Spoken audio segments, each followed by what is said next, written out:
Gumawa ako ng kutsinta today, Valentine's Day, request ng anak ko. So, i-unmold natin yan. Okay, so hanguin muna natin yung mga naluto. 30 minutes yung cooking time niya. Yan.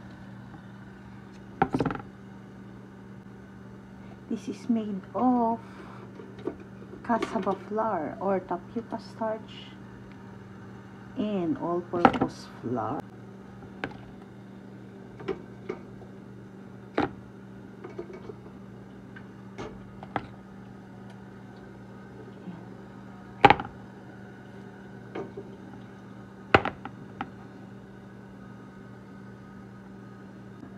Then, iluluto natin lahat yung mga natitirang mixture ng ating kutsinta. Yan. Dapat haluin natin before na ilagay sa molder.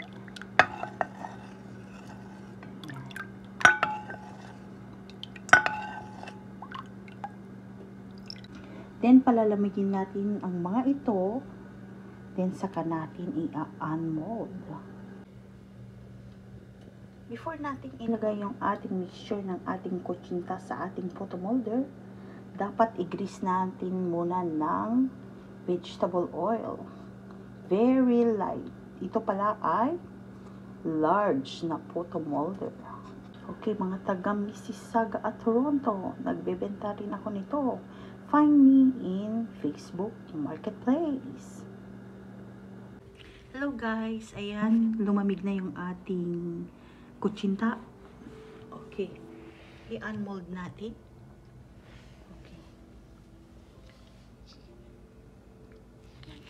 Madali lang iyan mold kasi greenish ko yung ating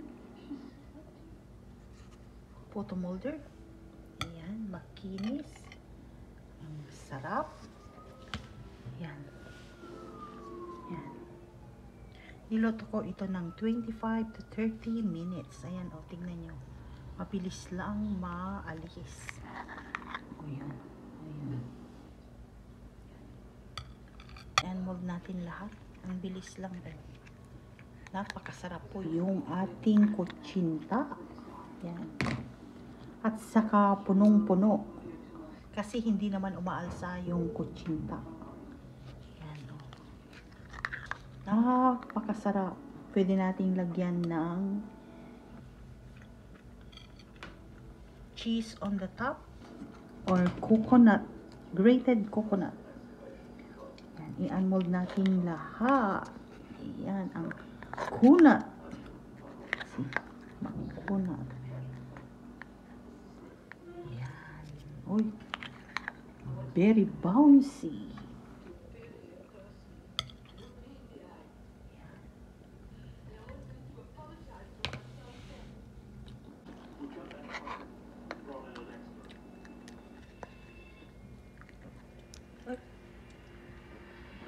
Ayan, ang ating kutsinta.